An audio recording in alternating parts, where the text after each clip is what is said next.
Hello and welcome. Oh my goodness, this is so exciting. I am so happy and proud to be here and to have you all here. My name is Linda Palaminos. I am one of the nurses in your occupational health department, along with my coworker Karen Littmer and our great on-site nutritionist Jenny Bismeyer. For the past 5 years now, and it's hard to believe it's 5 years, my department has had the wonderful gift from your amazing company, CIC, of being able to offer our comprehensive 1-year health, weight, and lifestyle management program. And we do that under the direction of Dr. Gary Huber and his wonderful nutritionist, Chelsea Cato, and that is an on-site program here. I'll tell you, we are changing lives here at CIC. I'm thrilled to have Dr. Huber here today to discuss the ideas and the tenets behind our program. All headquarter associates are able, and you can apply if you have 1 year of service to our programs. Applications are available today, or stop by my department, but that might take a little bit longer because I'm very passionate about this and we'll have a lot to talk about. Field associates, you do have an opportunity working remotely through Jenny Bismeyer actually to do a similar program with this. So that being said, I'm going to turn this over, but Dr. Huber has a saying that I love, and he says, your life is a limited time offer. You need to live it to your full potential. So that being said, I'm going to turn it over now to Dr. Gary Huber. There you go. Thank you. What's this guy going to do? Who knows? You know, today we're hopefully going to learn some things. I've already learned something. How to pronounce Linda's last name. I've been saying it wrong for years. So already, it's off to a good start. Is this too loud, too echoey, or okay? Everybody all right? All right. When I can hear myself talking, I know what my kids feel like, and it makes me a little nervous. So, hey, let me ask you, why are you here? Just an hour where you don't have to work? What is the topic of interest? Steve? I exercise well, but I eat well too. Uh-huh. I was thinking I might learn something about... So good on exercise, but maybe diet needs a little bit of help. Yeah. Okay.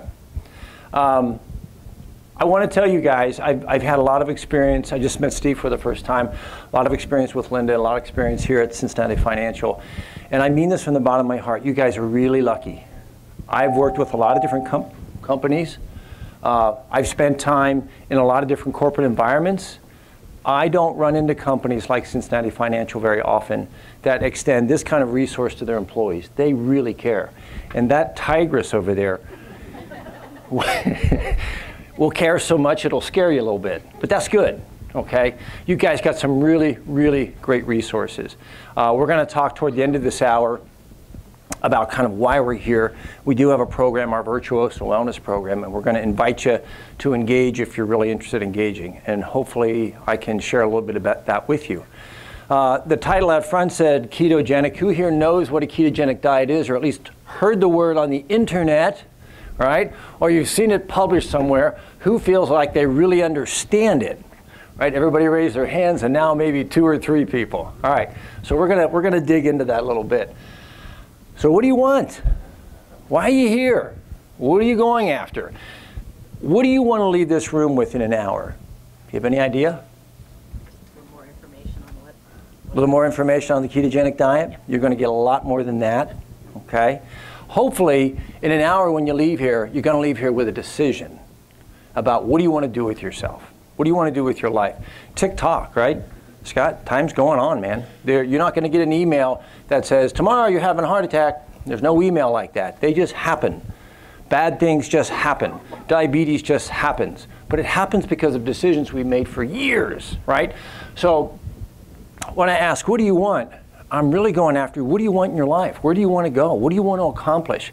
Because decide what that is now. Decide. Don't wait and hope. Hope is weak. Decide and take some action on it. So it's a beautiful time of year, New Year's resolution time, right? Everybody's writing down their little list. Who here writes down their New Year's resolution list every year? Do you come up with something? Not too many of you. A lot of people think it's just a hooey, bunch of wasted time, right? Because what do we put on that list?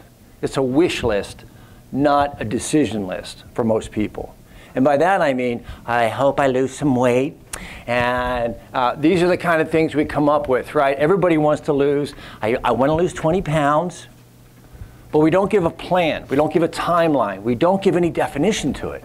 And so it's just a wish. It's really not a goal. I want to get healthy. Well, what does that mean? Can you define that? Most of us, we have an idea of what that looks like, but how we're going to get there, the path, the plan, the program is missing, right? And that's why these things don't often come true. I want to be fit. Again, what does that mean, right? So basically, what most people are saying is, I want to change my life. Most of you are here because you either have questions about a ketogenic diet, and the reason you have questions are, you've explored it on the internet, because you're looking for an answer, right? You're looking for a solution. You're looking for something that'll help you change your current status. You want that magic bullet. What's the secret, right? Give me a list of foods I shouldn't eat and a list of foods I should eat. Everybody wants that secret list, right? Like there's some little nugget of information. If I just find that, I'll have it. You know, tell me what to eat, what not to eat. Here's the secret, guys. Do 8 sit-ups in 4 seconds, 5 times a day for 3 weeks. Write it down. Do that. I'm making that up. There are no magic bullets, okay? You are where you are based on little, tiny decisions you made every day. Whether to have chips today or have a vegetable. Oh, now she's self-conscious. You did it right in front of us. Whether to drink from that plastic bottle or I brought my stainless steel one. Those are little decisions, but they all add up, okay? It's been a stressful day. I just need some ice cream. It'll make it all better. We make these little decisions and we think they're innocuous, but we do them again and again and again and again, and collectively they create a problem. So we want that magic bullet, but here's the qualifiers. I don't want to change anything, right? I like my life the way that it is. I don't want to experience any discomfort. It has to be easy, and it has to be fast, and by the way, it has to be free. As long as you can meet these qualifiers, I want to get, it's not going to work, right? It's not going to work. Because the reality of it is, we do what we do on a daily basis because we're used to it and we're comfortable with it. Let me give you a really bad example, but a true one. There was a study that took 2 groups of people, just normal, happy, everyday people, and another group of people that struggle with depression. And they showed them pictures of happy things, you know, kittens and sunshine. And then they showed them really gloomy, depressing things. And at the end of a few pictures, they asked each group, which group of pictures do you want to see more of? The happy things or the depressed things? Guess what the depressed people said? They want to see more depressing pictures. You know why? They're used to it. They're comfortable in that space. It's like being in a bad relationship. It may not be good, but at least you understand it. You understand where the walls are. Does that make sense? And we often find ourselves living a life that isn't the one we wanted. It's the one we regrettably kind of picked by default. But we're in it now, and we understand it, and even though we know parts of it are bad, we know how to make those bad decisions over and over again. Okay? So, changing is scary, because we have to make big, big sweeping changes in what we're used to. So if you think you cannot make any change and it's all free and easy and there'll be no discomfort, I want you to meet your new doctor. He's going to be awesome. His nurse is fantastic. She's going to give you a little pixie dust and just sprinkle it on you, and everything's going to be awesome. Okay? So we like comfort. We're used to comfort. It's discomfort we avoid, right? I'm not sure if that baby is in discomfort or constipated. But do you get where I'm going with this? We really do anything to avoid discomfort. We want to be in comfortable clothes in a comfortable chair where it's nice and warm and we feel safe. And there's nothing wrong with that. But if we consistently avoid discomfort, then how are we ever going to grow? You grow. Think about it. The lessons in your life that were most valuable, the things that are most important to you, your kids, they didn't come to you without some discomfort, right? And they provided some discomfort. You grew, you got better, you got stronger, you became more accomplished when you took on challenges and got through them and mastered them, right? And so when we always retreat to the comfort, it's nice to have some comfort, but if that's always our default, it's not a very exciting future for us. So let's look at discomfort for a second. If I'm carrying 50 extra pounds, that's a form of discomfort, isn't it? It's not easy to get up and down off the floor. And if I'm carrying that extra weight, very likely I have joint inflammation. That's not very comfortable either. If I feel fatigue and mental fog, nobody has that, right? You guys are all sharp as tacks. That's what I hear a lot. A lot of people struggle with fatigue and mental fog. That's not very comfortable. What if I'm paying for medication? So that's very uncomfortable when I go to the pharmacy and I got to shell out $100 for my 3 drugs. What if I'm a diabetic and I'm using an insulin needle? Have you ever stuck yourself with a needle?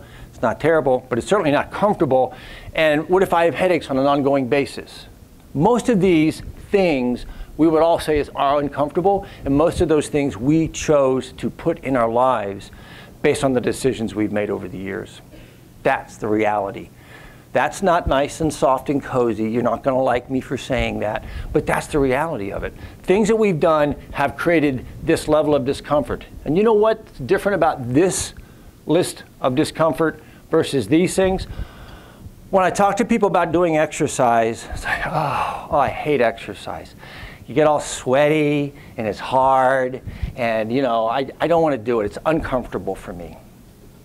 And it's interesting. This is a discomfort that I control. I decide when it starts and when it ends, what intensity it has. I can't control this discomfort. When we talk about removing bread and crackers from your diet, do you know that 20% of the American diet is from one food source, wheat? Wheat is the only food your belly can't even digest. Wheat is the #1 food responsible for the soaring rates of diabetes. Think about it this way. What is America known for? We are the world's biggest grain producer, right? Wheat. We're also the biggest producer of diabetics and obesity and heart disease and cancer, all because of that one food. So when we talk about a healthy lifestyle, this is where Chelsea gets a lot of sad faces. She'll go to a group and say, okay, we're going to give up wheat and bread and crackers today. No! Right? But removing those, people would say, well, that's uncomfortable. I get that, all right? But it's something you can control. How about convenient snacks? You know, I need that bag of chips, I'm picking on you again, because it's convenient. It's grab and go. You know what else is grab and go? An apple and nuts and seeds. A lot of things are grab and go, all right? But when we give up our convenient snacks, we see that as being discomfort. I have to cook real food. No, I don't have time for that. I'm going to go through the drive-thru, right? Remember, the word convenient is just code for unhealthy. Anytime you find yourself saying that word, just substitute the word unhealthy, and I guarantee you the sentence is the same. So when we talk about cooking real food, some people see that as being uncomfortable because they're not comfortable in the kitchen, or they just don't want to take the time to do that. Intermittent fasting. Have you read about that? Boy, that is hitting the internet like a storm, all right? Right behind keto. Intermittent fasting is a very simple concept, but very powerful. It just means, I'll give you its simplest terms. For 12 hours a day, I'm going to choose not to eat. That's only 12 hours a day. That means 12 hours a day I can't eat, okay? So 9 p.m. to 9 a.m., I'm going to elect to not eat anything. That simple move has a big impact on your body. And if you take your fasting and you make it 13 hours or 14 hours, that's even broader. And the impacts are tremendous in terms of your blood sugar, your cholesterol. It impacts your genes. It can impact your cognition, your mood. But it's uncomfortable. It's 9 o'clock and I'm hungry. I want a snack, right? My point in all of this, we talk about learning new things. For some people, that's uncomfortable. I don't want to learn anything new. I know what I know, and I want to stick with that. Here's the difference. We can either be in discomfort by default, or we can be in discomfort because we're exerting our control. I get to decide my level of discomfort. I get to take control of that. That's what's going to change my physiology. Now, I've been accused of being insane. And in the mornings, especially this time of year, you know what I love to do? I love to get on my shorts and my t-shirt and walk outside for a good 15 minutes. When it's 30 degrees out, awesome. But that's uncomfortable, it is. But when you expose yourself, this is one of those simple little things that you should think about doing. When you expose yourself to cold like that, your body stimulates something inside of you called brown fat. You have brown fat and white fat, okay? We talk about belly fat, that's visceral fat, that's very dangerous. That's what causes inflammation. That's what causes heart attacks. Brown fat burns white fat as fuel. And you ever see a little baby and they're just fat as can be? They're a little roly-poly, right? They have a lot of brown fat. And they're using that to burn calories to make heat. If I go outside in the cold for 15 minutes, it stimulates my body to make more brown fat. Many adults, by the time they hit 50, have little or no brown fat. And when I suggest that, people go, oh, I couldn't do that. Oh, it's so uncomfortable. It is. It is. It's really uncomfortable. But I'm in control of it. It's empowering. When I go exercise, is it uncomfortable? Yes, but it's empowering. And you find ways to enjoy that. Does that make sense? So what I want to do is shake you up a little bit. Shake up a little of your beliefs. You know, if I don't make somebody in this room feel a little bit uncomfortable, I didn't do my job, right? To come in here and say, you're all perfect just as you are. Just keep doing what you're doing. Try harder. Get a little more vegetable. That's awesome, but there is a higher level we can all reach for, okay? A much higher level. So most people, their New Year's resolution is, I want to lose weight. So I'm going to do these two things, right? My doctor said if I eat less and exercise more, I will lose weight.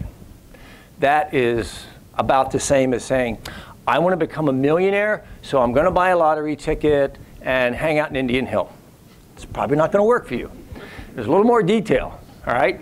But this is where we start. Here's the key. Most people think they have to go to the gym 2 hours a day in order to lose weight, and secondarily makes a few dietary changes. When we look at these two factors, diet represents 80% of your change.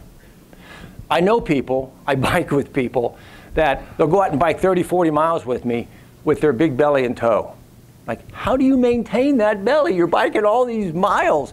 But they get off the bike and they walk into the works and they have beer and pizza, and then for breakfast they have a bagel and they're getting in all that wheat.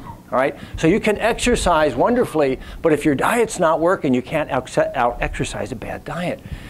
And by the way, you don't need, this will come as relief, you do not need to exercise 2 hours a day to lose weight. Chelsea, my dietitian, my cohort, my partner, how much exercise a week does somebody really need to do, or what type of exercise do they need to do to really lose weight? I'd say 3 times a week. 3 times a week? Strength training, little interval training, but not that much. Not that much. You know what? We've coached people to lose triple digits, over 100 pounds. And for many of those people, when they start off, they may be 300, 350 pounds. We've seen people lose their first 40 or 50 doing this very complex exercise I'm going to demonstrate for you right now. It goes something like this. Okay? They just start walking. They just start walking. And they walk a little more aggressively, and 40 pounds later, they're jogging a little bit. Okay? So it doesn't take robust amounts of exercise. Here's the kicker. Anybody in this room has tried to lose weight and they've done some change here. I lost 10 pounds and then it just stopped. Or 20 pounds and it just stopped. And I was stuck. So I said, screw it. I might as well have my candy, my donuts, and my bagels because this isn't working. There's a little bit beyond diet and exercise. These things matter a lot. When Chelsea and I work with clients on the Virtuoso program, we're exploring and we're digging into all of this. I would bet you, this is not a criticism of your doctor, but I would bet you that most of you have very rarely had conversations about these topics in your doctor's office. Cortisol, your stress hormone. How are you managing your cortisol? Has your cortisol ever been measured? Probably not. What about sleep? Does your doctor ever talk to you about the amount of sleep, the quality of sleep, and how to get better sleep? You can have a perfect diet, perfect exercise, and if you're sleeping 5 hours a night, you are not going to lose weight. Not very much. Or it's going to come back on. Because when you don't sleep, your body feels stressed, it makes cortisol, and cortisol spikes insulin, and insulin tells your body, don't burn fat. That's the signal. What are we having for lunch? A salad. Look at you. You're just a little angel. So for those of you that were silly enough to bring a sandwich in here in front of me, When you're eating bread and crackers, this is literally what happens, right? Well, that cookie looks good. It's Christmas. I'm going to have that cookie. And you take a bite of it, and the cookie goes in, and it's sugar, right? And sugar hits the body, and the body says, oh, I know what to do with sugar. I'll make insulin to get the sugar out of the bloodstream and put it in the cells. But while I'm making insulin, do you know what it tells your body? Attention body, attention body. We have sugar in the building. No fat burning for the next 5 hours, please. Thank you. That's the signal it sends, all right? So if I'm stressed and not sleeping, my cortisol goes up, and I don't burn calories very well. I would bet you nobody in this room has had a full thyroid panel ever, ever, right? You probably had a TSH, but that needs to be working well. Your insulin function needs to be working well, and your hormones need to be working well. And if those things are off, you're in trouble. And guess what? This disrupts all of that. Cortisol and stress disrupt sleep and hormones and blood sugar and thyroid. And if you never look at it, if you never pull the covers back and see what's in there, how are you ever going to manage it? You can't, all right? This has gotten way too complex. Now we're talking about metabolic syndrome, and my sugar's up, and there's Bill, and his weight's going up, and his cholesterol's up, and his blood pressure and his sugar, and it's all going crazy. So his doctor puts him on Crestor and a beta blocker and something to bring his sugar down. But did he address the problem? Did he fix the issue? I've lost half of you, right? Too much. Too much. Slow down. Keep it simple. Keep it simple, stupid, right? So all this stuff is going on in the background. You don't even have to know about it. Let's take it down to its basic element. Let's go back to what we started the hour with. What do you want to do? I want to lose weight. I want to know what to eat. Give me an idea what to do with my diet. And let's get into the ketogenic diet, okay? Because when we do simple things, here's the reality of it. When we do 4 simple things, everything in our body trends back toward normal. Eat real food. Get real exercise, get good sleep, and manage your stress. Oftentimes we suggest managing stress with meditation, with exercise, those kinds of things. If you do those 4 things, most of that stuff's going to work well. So is this the perfect diet? Well, maybe not. There's a lot of ways you can eat and be healthy. But what do you notice about everything on this screen right now? It's whole food. It's real food. All right? When we talk about a ketogenic diet, we're going to go down this path of what is a ketogenic diet. Most of you have heard of all of these. What do they all have in common? A paleo diet, the Whole30, South Beach, the Mediterranean diet, Weight Watchers. I'm going to throw a dart at Jenny Craig, lovely lady, but that's all processed food. I'm going to invite you to not eat processed food, okay? But what do they all have in common? Every one of these, and by the way, next year, it'll be a new name. It'll be the Keith Simmons Fast Loss Weight Plan. It'll be the whatever. The same diet has been promoted over and over and over again. What all those diets have in common is they all say the same thing. Eat real food, get more vegetables, avoid grain. And why do they all say that? Because that's what works. When we talk about a ketogenic diet, we're taking a little further step. Now, I keep saying grains are bad, wheat is bad, grains are a problem, okay? And you say, but we're the wheat growers of the world. We are, but we eat so much of it. And there's a singular truth you need to know. Nobody in this room can digest gluten. Gluten is the protein found in wheat. Now, when some people eat that, they have more problems than others, but no human being possesses an enzyme capable of breaking down gluten. So every time I put gluten in my body, aside from wheat turning into sugar and triggering insulin and shutting off my fat burning, it makes my gut have what we call leaky gut or dysbiosis. The cells actually pull apart, okay? And so if I eat it again and again and again, it's very common to have gas and bloating and heartburn and stomach problems. Not everybody. You say, well, that's not true for me. I had a pizza last night, and I had a sandwich for lunch, and I feel perfectly fine. You may feel that way, but your gut still can't digest that gluten. That's why you see so many people saying a gluten-free diet is important, all right? That's a fact. That's a scientific fact. We can't get beyond that. So that's one of the reasons we say don't eat wheat. Okay, well, if I'm not going to eat wheat, what did my forefathers eat? Whether you're talking about the white guys on the mountain or the brown guys in the foreground, those are our ancestors, right? Aren't you curious what they ate? Did they have heart attacks? Not really. When those men were alive, heart attacks were rare, exceedingly rare. So when did heart attacks become common? Why are we struggling with it as our #1 killer? What did these guys eat? They ate something called pemmican. Looks a lot like Spam, doesn't it? It is a lot like Spam. What that is, pemmican was, you would get a bison or a deer or an antelope, and you would separate the fat from the meat. You would melt the fat down over a fire. You would dry the meat, pulverize it with the stone to a powder, and then mix it with the fat. Sounds delicious, okay? I don't think they had cumin. I don't think they had a lot of salt or pepper. So they would mix it together and then let it cool and dry, and they'd create these bricks. This was wampum. This was something you traded for. This was what sustained you in the winters when things were cold and there was no vegetation to eat. It's said in history that Indians and our frontiersmen could live on a pound of pemmican a day. A pound a day would keep them alive, okay? And what is it? It's just fat and meat.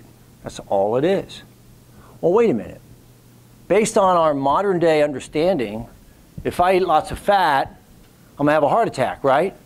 Well, how are they eating this and not having heart attacks? Because they weren't at all. When we look at, I'll break it down. Take a breath, it's gonna be all right. This line represents the occurrence of heart attacks. Notice it climbing like crazy. That's heart attacks, all right? This line represents heart disease of a structural nature. My valve busted, my aorta busted, something structurally fell apart. And it came tumbling down when we developed surgical techniques. So Dr. DeBakey came up with surgical techniques, and we were able to fix those problems. Notice back in 1900, 1910, 1920, almost all heart disease was structural problems. There were no heart attacks. There were no heart attacks. They didn't exist. The guy that invented the EKG machine, well, first of all, he stole the technology from Europe, but he perfected it at Harvard, and his colleagues made fun of him. They said, oh, nice job. You've devised a machine that can detect a disease that's so rare it's not even worth looking for. That was 1910, 1920. But what the hell happened here in 1930 and 1940? Uh-oh, something's changing. We're starting to see heart attacks. So remember, I'm a pioneer, I'm an Indian, I'm eating pemmican, I'm eating fat protein bricks, and I'm not having heart attacks. What happened here? The introduction of processed food to the American diet, the beginning. What happened here? Look at this, straight up, skyrocketing. What happened there? The introduction of margarine. Man-made trans fats, not healthy fats, man-made trans fats. When you eat those chips, what kind of fat did they use? Man-made, right? Canola oil, corn oil, because they're shelf stable. And look at that. When we added those kinds of fats, heart attacks went through the roof. So when we're eating healthy fats and protein, no heart attacks. This is where we are today, right? And it started to come down through some different interventions, but it's still a big, big problem. Still the #1 killer of Americans. So let's understand some of the factoids of fat and carbs. First of all, cholesterol does not cause heart attacks. Is that news to anybody? It probably is. Everybody thinks that. Back in the 1990s, early 1990s, the scientific community discovered and knew with certainty that cholesterol was not the cause of heart attacks. And yet, here we are 20 years later, and we're still believing that it does. And our cardiologists and our primary care docs still try to get cholesterol to come down. You know what? Here's my belief. I think firemen cause every fire ever. It's got to be true. Every time I drive past a fire, there's a fireman right there. That's the son of a gun. That's the same thinking that says cholesterol causes heart attacks. Your cholesterol does not cause heart attack. If you live in Fiji, you eat a lot of coconut oil. I have coconut oil in my coffee. Ooh, gross. Awesome. You eat a lot of coconut oil and saturated fat, and guess what? Your cholesterol is 250. And they don't have heart attacks. It's off the charts. My LDL is off the charts, and that's why I'm here. Because everything you see on the internet, I don't know what's going on. My HDL is really good. It's fantastic because I do a lot of cardio. I see a lot of people that their doctors have them on a statin or a drug because they're afraid of cholesterol, and cholesterol isn't the problem. The problem is, are you oxidizing it? Are you creating rust in your body by sugar? Okay, sugar tends to oxidize our cholesterol. Your doctor never measured it, and he won't. We're not taught to do that. Like a particle test?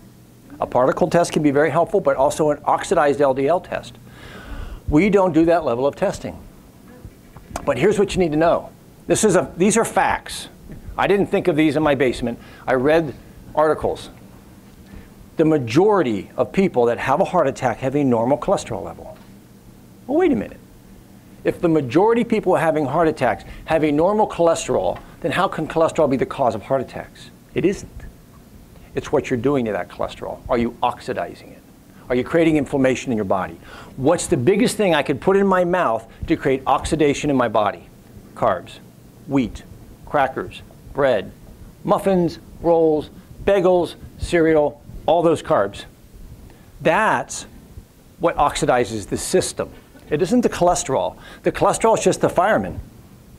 Just happens to be in the neighborhood, but it's not the cause, okay? So we have to go after the cause. Eating fat does not make you fat. Do you ever see a fat Indian? Do you ever see a fat pioneer? And they're eating pemmican. They're eating high-fat diet. You ever go travel abroad? You ever look at other cultures? We are the fattest people on the planet, and we eat more carb than anybody. And when you go to cultures that eat saturated fat and healthy fats, they're lean. They're very lean. Carbs and grains stop your body from burning fat. Remember, insulin says no fat burning. So we've been running in fear of cholesterol and fat, and it's not the problem. That's not my opinion. That's what the science shows. And if you began to, I swear, I will walk with you side by side, hand in hand, and if you'll change your diet and get rid of carbs and get rid of starches and get rid of breads, I guarantee you, number one, you'll start to lose weight. Number two, your joints won't hurt. Number three, your brain will work better. Everything you want is through that portal. You and I make ourselves sick because we love Skyline and French fries and bread and all that stuff. We love it. And I can even show you, and Chelsea can show you, how to eat a really healthy diet, get really lean and healthy, and still on occasion have Skyline. Still on occasion have a donut, okay? We can show you how to do that. But we have to get rid of some of the garbage beliefs in our mind. Eating carbs is the cause of type 2 diabetes. That's it. Type 2 diabetes is not a genetic disease. You do not get diabetes from your genes. You get it by what you put in your pie hole. Carbs cause oxidation and create plaque in the blood vessels. Carbs are the corrosion. Carbs create rust, okay? And you think, oh, Gary, he hates carbs. No, I love to eat them, but they're really bad for you. And what you're going to find a sense of liberation. When you accept these facts and you go, well, you know what? It's too scary to think about giving up bread and wheat forever. It's too scary. I can't even conceive it. Don't do it. Just do it for a week. Do it for 1 week. Try it for 2 weeks maybe. By the third week, you're going to go, holy crap, that madman was correct. All right? You're nodding. You want to say something? Oh, I've done it. I did it 4 years ago, and it was a miracle. You did what? I gave up wheat. That was the first thing I gave up was wheat like 4 years ago, and it was a miracle. It was a miracle. All of the stuff you said was true. He's not a lying bastard. Oh my God. All right. So, I'll pay you later. Saturated fat is not unhealthy. We've done studies of people eating a lot of saturated fat. And guess what happened to the cholesterol panel? As long as they weren't eating carbs and sugars with it, they were healthier. Their lipid panels actually improved. And the worst fats on the planet are man-made. Trans fats, corn and canola. And you say, well, corn and canola is not man-made. It is in our lifetime because it's been so genetically modified. It's been genetically modified. That's the problem with it. We want to get away from vegetable oils. We want to eat healthy, healthy, healthy fats. Can I give you a corn chip? They look good. Everybody here is going, oh, that look good. Crunchy, salty, a little salsa. Give me some guacamole. Look at what this represents. Everybody I know loves corn chips. They're hydrolyzed. They're made from man-made fats. They're deep fried, which creates a toxin called acrylamide. Acrylamide is a carcinogen, baked right in. High carb, so you get your insulin. So you eat acrylamide, you get trans fats, and a high carb load that drives your insulin. If you want to have a heart attack, this is your passport, okay? I know I'm overstating a little, but if you turned your nose up at Pemmican, but like that, I just want you to wake yourself up and say, maybe I need to look at this. Maybe I need to think about this, all right? So here's a ketogenic diet. What is a ketogenic diet? Healthy fat, 70% fat. 70% of your calories are going to be from fat. Holy moly, I'll have a heart attack. For all the reasons I just detailed, no, you won't. Your cholesterol will go down. Your blood sugar will go down. Your pant size will go down on a 70% fat diet. We're going to eat normal amounts of protein. It's not high protein, normal amounts. We're going to limit our carbs to 50 grams, lots and lots of vegetables. Think about what a ketogenic diet is. Healthy stuff, lots of vegetables, nuts and seeds, eggs and meat, healthy fats. That's all healthy stuff. So when you read online that you shouldn't be on a ketogenic diet more than 6 weeks, circle that page, look for the author, and promise yourself to never read anything by that author again, because that's a lie. That's a lie. This is a healthy diet. This is how our forefathers ate. Oh, by the way, I wanted to share this with you. If you're looking at this, this is mostly fat, right? We get lots of vegetables, and then this is our proteins. No, that's not a cake. Looks like a cake, doesn't it? It's cheese. Now, Linda wanted me to mention this. A ketogenic diet does not require you to eat cheese. Some people like cheese in a ketogenic diet, some people don't. But cheese is not a big part of a ketogenic diet. Here's what we're talking about. Right now, most people in this room are carb burners. We get a lot of our calories from carbs, and we're like this gasoline-burning engine. Carbs are gasoline, and our combustion engine burns them, and then what comes out? Exhaust, toxin. You ever put your face near an exhaust pipe? It's pretty disgusting, right? The same thing goes on in your body. When you eat carbs, you create free radicals, oxidative stress. You damage your blood vessels. You damage your lipids. Yeah. All right? If I convert you to a Tesla, if you're an electric car, is there an exhaust pipe on a Tesla? No. If you were in a room and the Tesla was on, would you worry about carbon monoxide poisoning? No, right? Because it's clean. It's clean energy. Fat is clean fuel. When you burn fat, you know what you make? Carbon dioxide that you exhale and water that you pee out. You don't make oxidative stress. You don't make free radicals. So you have a choice. I'm going to eat something. I'm going to go for that bag of chips, or I'm going to go for something that's maybe fat, like nuts or seeds or something like that. Maybe some nice pemmican. It's a cleaner fuel. It makes CO2 and water, not toxins. You have 100,000 calories of fat available to be used. I'm an endurance athlete. I get on my bike for 3 hours at a time. I told you I was insane. And I love to go for rides of 20, 30, 40, 50 miles. And you know what I eat when I get on my bike? I have a little fat coffee and maybe a little bit of a fat bomb. And I get on my bike and ride for 4 hours. How can I do that? I don't have any energy. I got 100,000 calories of fat, and if I've converted my body to be a fat-burning machine, that fat is available to me all day long. All day long, okay? It's good for my brain, good for my heart. Your heart prefers to use fat as fuel, not carb. Surprising, huh? Your brain loves fat. When people go on a ketogenic diet and their body's using fat as fuel, everybody comes to me and says, oh my goodness, my brain is clear, my mood is more stable, my sleep is better because your brain's calm. You know where the ketogenic diet came from? The Mayo Clinic back in 1921, almost 100 years ago. They developed this diet because they discovered that ketones are awesome for the brain, and they put seizure patients on the ketogenic diet and they stopped seizing. Then they tried it on Alzheimer's patients, and ALS patients, and Parkinson's patients, and guess what? They all got better. They all improved because the brain is less inflamed when it's using ketones as its fuel. Pretty amazing. How about a carb diet? Well, dirty fuel, it creates oxidative stress, a lot of free radicals, inflammation, your joint inflammation, your headaches, your gut. It creates inflammation throughout your body. It makes your insulin go up, and what does insulin tell your body? Stop burning fat, right? We don't want to hear that signal. It stimulates fat storage. When you have lots of carbs, it tells your body to store it as fat, and it's a very fast-burning fuel. That's why when you eat carbs, what happens? 2 hours later, oh my God, I'm famished, I got to eat again. So then you eat, and 2 hours later you're famished and you got to eat again. When people are on a ketogenic diet, you can go 10, 12, 14 hours. I'm a little hungry, but it's not bad, right? Much more stable, much more stable. All right, here comes the pain, baby. What do I have to give up? Tell me what I can't have. These are things we want to limit. We want to limit the grains, and this scares the holy bejeebers out of people. What? No corn, no wheat? Yes, that's right. Get over it. Pick your discomfort. Either walk around with that belly or give it up and give up your wheat and make a difference. All right? It's a choice. It's a simple choice.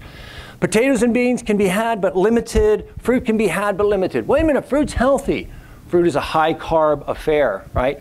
So here you are. Oh, Skyline, no sushi, no, is that true? I love sushi. And my wife and I, our favorite date is to go have wine and sushi. I'm not going to give that up, but I'm going to be very particular about how I do it. You can cheat on a ketogenic diet and not blow yourself out of ketosis and be fine. On days when we're going to go out and have sushi and wine, all that rice, I simply get a good workout in before I go to deplete my glycogen stores. That lowers my internal sugar storage so that now when I go and I have those carbs, instead of it shutting off my fat burning mechanism, it gets stored as glycogen. Okay?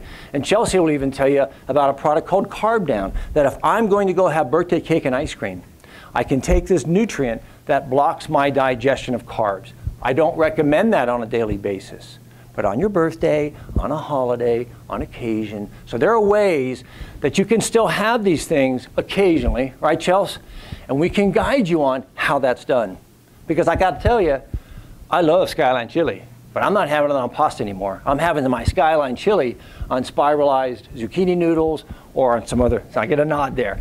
I can cook up some mean Skyline. I'll add some stuff to it, some spices and some burger. All right. This has to make sense. If none of this makes sense, there's no way you're going to do it. That's our ancestors. I want you to think logically. Our cavemen, they estimate that our forefathers got 80 to 90% of their calories from animals, meat and fat, all right? Grains didn't even exist. Do you realize that? Grains are a man-made conception. I'm not attacking your religion, but I'm just saying, God didn't invent wheat. When the cavemen were walking the world, there was no wheat plant. Wheat's only been on the planet about 10,000 years. Man's been on the planet at least 100,000 years. So wheat was grasses hybridized together by a group of people, okay, get your pens out, the Nephubians. The Nephubians, in an area of the Middle East 10,000 years ago, they began to hybridize grasses to create something that later became known as wheat. So the cavemen didn't even have wheat to eat. And how often could a caveman get a blueberry?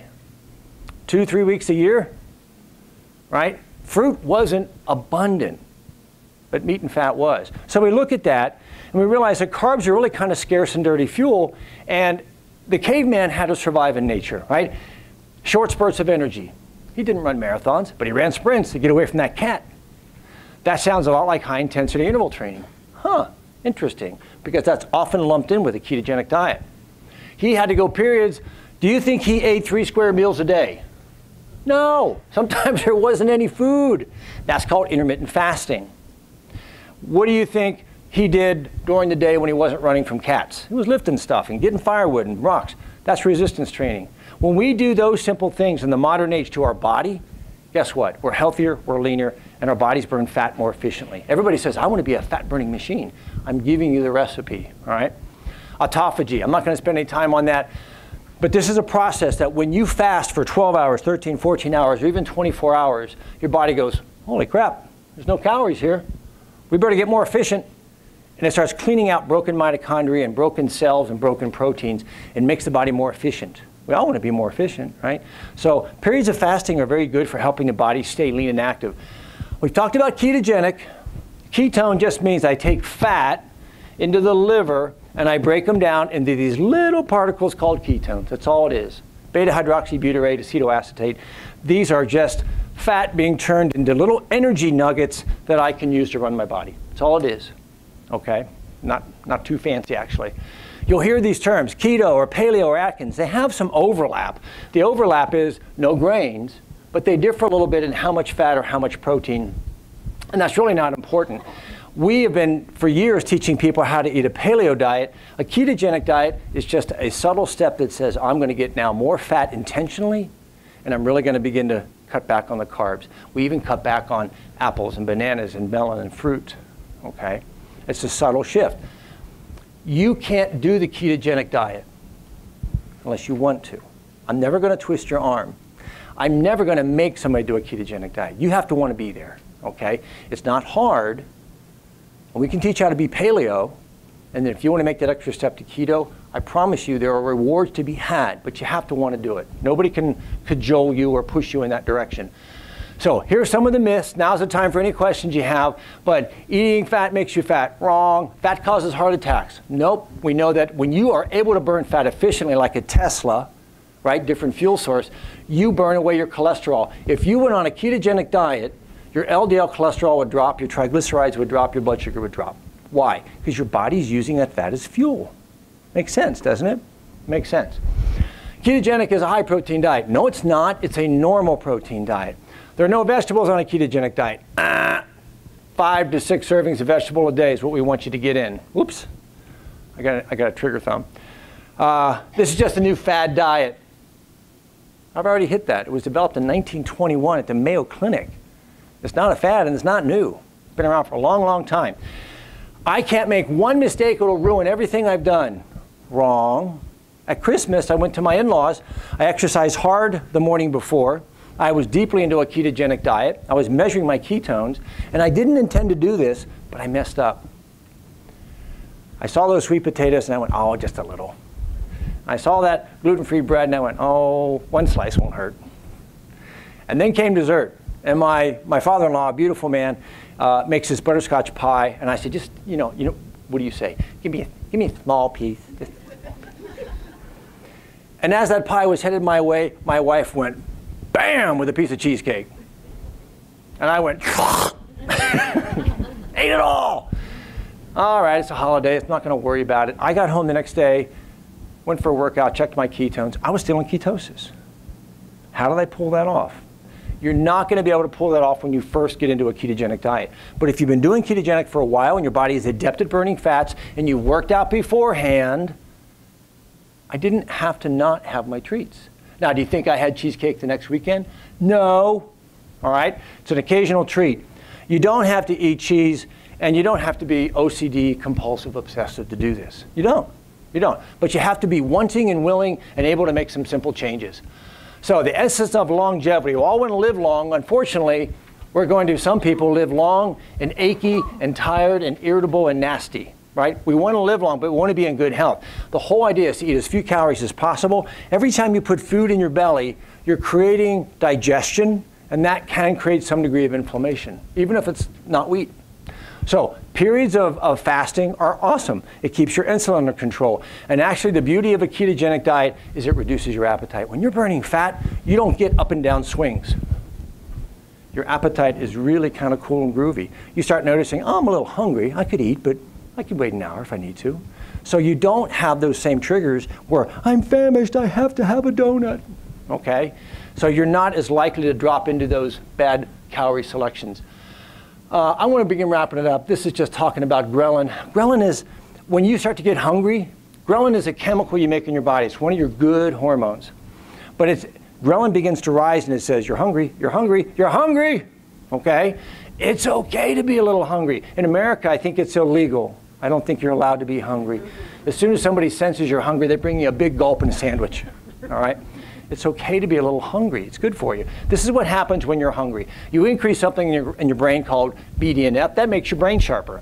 You increase your growth hormone. That keeps you younger. You increase nitric oxide. That dilates your blood vessels and helps with high blood pressure. And it stimulates that process of autophagy where we clean out the garbage in our cells. So being a little bit hungry now and again is not a bad thing. Okay? Benefits of ketogenic diet. Look at all that. That's amazing. I reduce my inflammation. My brain is better. You don't have to have Alzheimer's or Parkinson's to benefit. Anybody on a ketogenic diet will tell you, my mental clarity, my astuteness, my problem-solving ability increases. What do we find in our program? We do this virtuoso program, and we ask every participant in the very beginning, rate these 10 things. You remember that? You put in how How sharp does my brain feel? How good do I make decisions? How alert am I at 2 in the afternoon? And that's our cognitive score. We've noticed in every single group we've ever done, the cognitive scores improve by at least 50%, 60%. How would you like to go through your day and feel like you're 60% sharper? I would. Slows the rate of aging, reduces your appetite, alters your genes. It's the best diet if you have cancer. It's the best diet to avoid ever getting cancer. It's great for losing weight. You reduce your oxygen use. That's more for athletes. It enhances sperm motility. Ah ha I'm done. ha! A little too much information. Increase your mitochondria, autophagy. We talked about seizure reduction. I mean, my goodness, soup to nuts, it has a lot of benefits. So this is what happens. This belly is not just sitting there looking sexy. It's creating inflammation. It's creating cytokines, which lead to this thing. When you have cytokines, your insulin doesn't work very well. Insulin goes up. Insulin says don't burn fat, so we store more fat.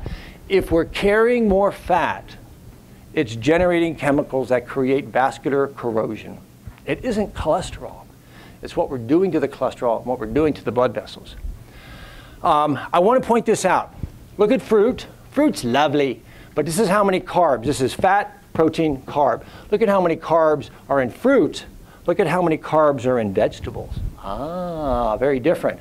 If I had a serving of asparagus and broccoli and lettuce and carrots and celery and cucumber and cauliflower, that's a lot of food. That's 26 carbs. Or I can have a banana. Never realized you were doing that, did you? Never realized that that delicious fruit, that wonderful fruit, had so many carbs and was potentially causing a high carb intake. Here's our fats. We talk about healthy fats. Coconut oil, coconut milk, ghee is just clarified butter. You could fill in butter. Butter's fine. Butter's fine. You can have butter. Pumpkin seeds, shredded coconut, avocados, olives, meats of all kinds, nuts and seeds, blah. That's where our good fats come from. So snacks for me are pumpkin seeds, or I've roasted some nuts. We make fat bombs. What are fat bombs? You take coconut oil and you take peanut butter or almond butter and you throw in some seeds and you throw in a little xylitol if you like it sweeter. You can throw in a little protein powder. They're delicious. You can spice them up. I just made a batch recently that I put some cumin and some pepper in, okay? So, but these are high fat, modestly protein snacks that you keep in the fridge, and anytime you're hungry, pop, and they keep you feeling full for a very long time. And they're delicious. So that avocado with olives. Olives are salty, avocados nice and creamy. That's a good snack. Celery sticks dipped in almond butter or peanut butter. That's a good snack. Those are your snacks, okay? Because they have good fat in them. Here's a daily. I want to wrap up. I'm not even sure what time it is. I put coconut oil in my coffee. I talked about snacks. Eggs are awesome. Eggs don't cause heart disease. That's a whole other story. I don't have time. Avocado, chicken with salad, olive oil. That's basic stuff, right? There's nothing outlandish there. There's nothing crazy. You don't have to go to a specialty market to do this. And the concept of intermittent fasting is no more than saying, you know what? For this 12-hour period, I'm just not going to eat. And if I'm burning fat, that's really easy to do. All right? There's so much literature coming out now on intermittent fasting and the impact it has on our genes and on our glucose that when you don't have to do this to do keto. They're separate things. But when you do them together, wow. Wow. We have had luck in your program here at SinFin with our Virtuoso program at getting people off insulin. Diabetics come into the program and a few months later they're off insulin. That's just doing paleo and just doing our program. We have not in earnest recommended the ketogenic diet in the strictest of forms, nor intermittent fasting. And if we were to introduce that to somebody who's diabetic, have you ever heard, if anybody in here is type 2 diabetic, has anybody ever told you you can undiabetic yourself? You can reverse type 2 diabetes. If you've never been told that, it's true. It's 100% true. But you have to change some things. Diet and lifestyle. You can come off insulin. You can come off your drugs. Some of those drugs are expensive. Really, really expensive. Okay? All right. So it's not a magic potion, but it is a combination. If I'm doing a ketogenic diet, an intermittent fasting, and some high-intensity interval training, high intensity just means I'm willing to do some sprints. But people don't do them. Why? Because they're uncomfortable, right? But when you put those three things together, dramatic, dramatic change in how you function. So just, again, I want to make sure I answer any questions about fat and heart disease. Heart disease is there because of carbs, not fat.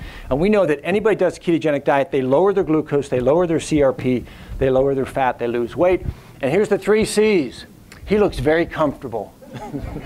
He's got his cold beer, he's got his carbs, he's sitting on the couch, he's very comfortable. And that's the way you build a heart attack. It isn't the fat that he's eating, okay? It's the carb. So is your fat burning switch turned on or off? It's probably not ideal. It's something you can literally turn on. And if these look delicious to you, I know, I've eaten my body weight in donuts, but I don't much anymore. But when you eat those, you're creating all that inflammation in your body. CRP is going up, free radicals. But here's the thing. If that's your current diet, welcome to America. You're in the majority. But if you decide to make some change, a ketogenic process will kill your desire for that. Will kill it. Most people that work on a Paleolithic diet with Chelsea within, what, 2 weeks? People that come in and say, oh man, I am addicted to sugar and carbs. Within 2 weeks, they notice a very visceral and significant change. Okay? It's chemical signals inside of you. And if you stop feeding yourself that way, it'll all change. How do I do this, Dr. Huber? I want to get involved. It's a gradual process. If you want to do a ketogenic diet, Chelsea can walk you through it. First, we remove all the grains. We start increasing healthy fats. We increase your vegetables. Put fat in your coffee if you want to. Don't if you don't want to. But it's a gradual process. And we do our Virtuoso program. We walk you through that in a gradual fashion. And if you're thinking, I want to change, I've heard enough that I'm interested and I'm curious and I want to make some changes in my life, we are really big. I talk a lot. Have you noticed that? We make videos, we have Instagram, Facebook. I am so hip, I'm in social media, man. I can barely manage that. But we do have a lot of YouTube videos. Chelsea and I in our office rented a professional kitchen and we did a 90-minute cooking demo showing you all the things that you can do at home, snacks and meals for a ketogenic diet. Go look at it. It's free, right? YouTube, Dr. Huber, go look it up. Our website has lots of recipes and ketogenic information. And on our Facebook page, we have lots of videos. We even did a video on how to cheat on a ketogenic diet, because we're realists. We're realists. If anything I've said today has piqued your curiosity, then I want you to let Linda know. Ask for an application. Sign up to be part of our next Virtuoso group here at Cincinnati Financial. If nothing I said today piqued your interest, then take your pulse. I think you might be dead, okay? This should not be threatening. This should look like an invitation to a new existence, an opportunity to redefine yourself. There's nothing wrong with who you are. You're perfect just as you are. Don't beat yourself up. Don't criticize yourself. We will never do that. But take this as an opportunity. Just examine where I am in my life. How did I get here? And do I want to be better? Can I get better? Can I make some simple changes that would make me a better wife, a better husband, a better daughter? Because I have better energy. My brain is calmer. I sleep better. I want to do things, right? I see a lot of people in my office that they just don't have the drive anymore. You know, I don't have the energy to exercise. I don't want to do anything different or new. It doesn't have to be that way. Again, this is a limited time offer. Your life is passing. Enjoy it. Grab it. Suck the juice out of it, all right? So if you're interested, now again, if this is just a curiosity and you think maybe you want to look into it, and go look at the resources I gave you. But if you want to be in the Virtuoso program here at Cincinnati Financial, I want a 10 out of 10 commitment. I want you to tell me, I'll do anything you tell me, you just show me the way, coach. Put the light on the ground and I will follow it. If you're that committed, we want you because we know we can change together, okay? Any questions? I bored them all, Chelsea. There are no questions. Regarding the food and the fats, I've done so much research on this, and I'm still confused. I mean, I know what a good fat is. I mean, I eat my coconut milk and all that. What about processed lunch meat? That's probably out. What about processed lunch meat? Is that out? It's one of those peripheral issues. It's not the best. I like to roll it up and just, you know. That's fine. You know, there are certain varieties out there that have less nitrites. The only problem with processed lunch meats is they tend to put a lot of chemicals in them. And if you say, hey, I eat a piece of processed ham or bologna, you know, once a week, I'm not worried about that. If you like to eat ham and roast beef and turkey, you know, from the deli on an ongoing basis, get boar's head, get a variety that doesn't have nitrites in it. That's your biggest challenge. And here's what I would say to anybody. Stop putting up hurdles. Get in the game and then get better, okay? When I mean get in the game, man, eat that lunch meat. At least I'm on a ketogenic diet, I'm in ketosis, I'm losing weight, my brain feels sharper, I'm more motivated. And then maybe later on you say, okay, now the lunch meat's time for you to go, I'm gonna get something better, right? Don't let little things hold you up from making big changes, okay? Yeah, nope. Don't let those little decisions hold you up. And that's where Chelsea and I come to the rescue, because we're gonna answer all those questions. When you have those little things, hey, Chelsea, blah, blah, blah, blah, and you'll get an answer. But don't let those little things stop you. Go after it. Just start, jump in the pool, all right? Comment? Yes. One thing you didn't talk about is the key is planning. You can't do this on demand.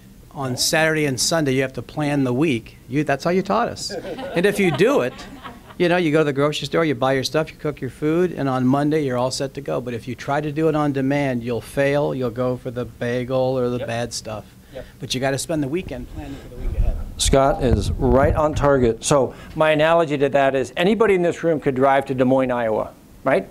How do you get there? Well, you get a map out and you follow the plan, and the map takes you right to Des Moines. But if I asked you to just get in your car, I hope you find it. The odds of getting there are slim and none, right? It's like anything you've ever done in your life. That's okay, thanks for coming. It's like anything you've ever done in your life. Make a plan. It's not hard. I will tell you this, 5 minutes of planning at the end of one day will dramatically improve your success tomorrow, just by writing a few things down. Write down, what am I going to have for lunch tomorrow? Think about it. You know right now where you're going to be tomorrow for lunch, don't you? You know where you're going to be. So I have people all the time that come in and go, well, you know, I was there at the meeting and they were serving sandwiches. That's all I had. You knew you were going to be at that meeting. You knew they were going to serve sandwiches. Plan for it. It's not that hard, okay? And again, I'm raising my voice just for effect. We're never going to yell at you, ever. But I'm just saying, plan. It's not that difficult. Not that difficult. And we'll give you all kinds of ways to do that. Yes, in the back. Where does sodium? It fits right on top of your corn chip. The idea of salt causing high blood pressure is overstated, okay? Only 10% of people that actually have hypertension, boy, I sound louder all of a sudden. Only 10% of people that actually have hypertension are salt sensitive. Most people aren't. Most high blood pressure people can eat salt and have no problem. Salt is necessary. Do any of you hunt? What does a hunter do in the wintertime? He puts out a salt lick for the deer because they need the salt. You're human beings. You need salt too, okay? So salt is one of those little things that we don't worry about up front. That's not going to, if you're losing weight and your insulin is low and your CRP is low, salt's not going to cause you a problem, okay? Great question, but it's one of the little things that stop people, and it shouldn't, okay? The point there is salt exists in all the processed food. Yeah, salt is mostly, salt isn't in your, right. 90% of the salt that Americans eat come in their processed foods. Only 10% of your salt comes from your salt shaker. What? Yeah. So if we stop eating processed foods and we're eating real food, I constantly have to tell my patients, are you getting enough salt? Are you using a good mineral salt, a good sea salt, or good Himalayan salt? Because you need those minerals. If you're eating a ketogenic diet, on a ketogenic diet, your kidneys work better. And you start to diurese more sodium out of you. You need to take more in. Okay? So it isn't a problem that you're eating too much if you're not eating processed foods. It's a whole paradigm shift. Yeah.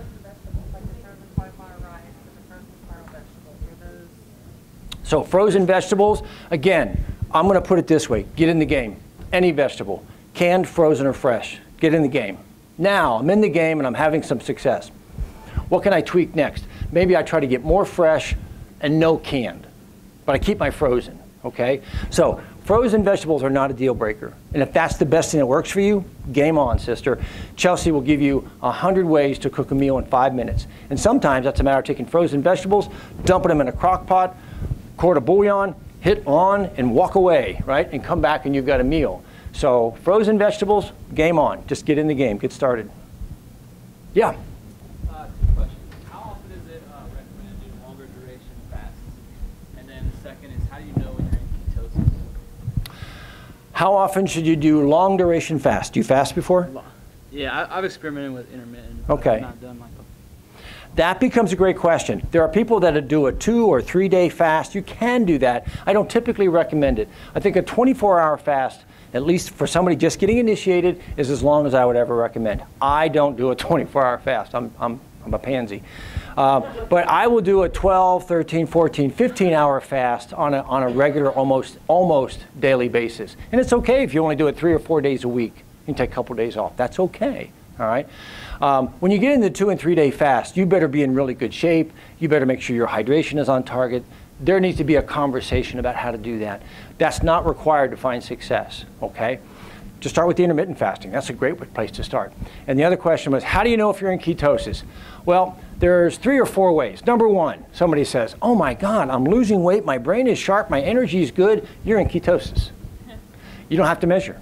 You can check urine strips, but the urine strips are not as reliable, and as you get into ketosis longer and longer, your body becomes so adept at using ketones that fewer and fewer are spilling into the urine, and the urine strips will no longer show ketones, and you'll think, oh, I'm out of ketosis. No, you're not. You're just really good at it.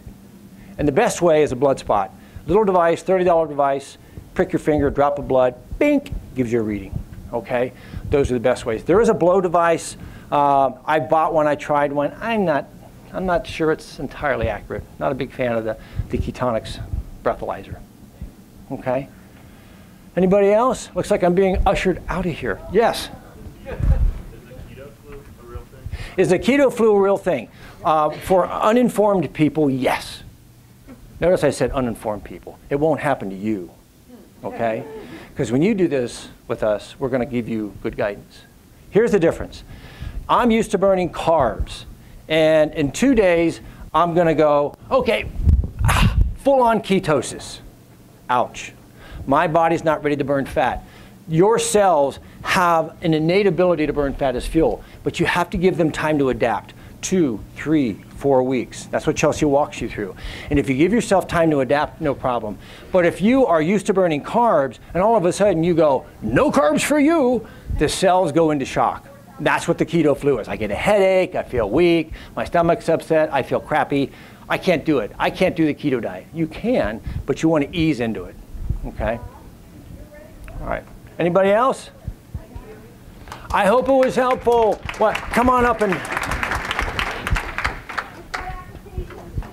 Yeah, if you want to engage, just see Linda. Hi there. So my daughter's